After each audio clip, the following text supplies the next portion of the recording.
In this video, we will learn how to open Excel option quickly in Excel sheet. So let's start this Excel sheet. Normally to open the Excel option, the first option, go to the file tab, click on the more option and click on the option. The Excel options dialog box is open. Second way, just click on this quick access just arrow and click on the more commands. Okay, so these are the two options you can mostly use to edit some in option in Excel option dialog box. So let's see.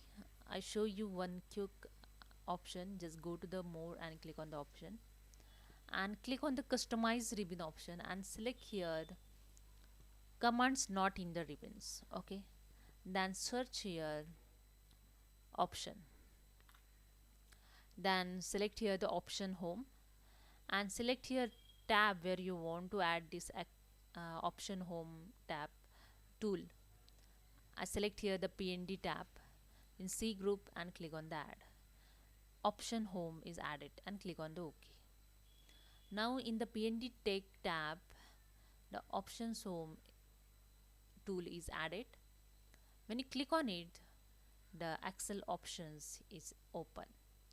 So this is a way you can set the shortcutly and quickly use the Excel option when you required. So hope you understand. If you like this video, please subscribe my channel. Thank you so much.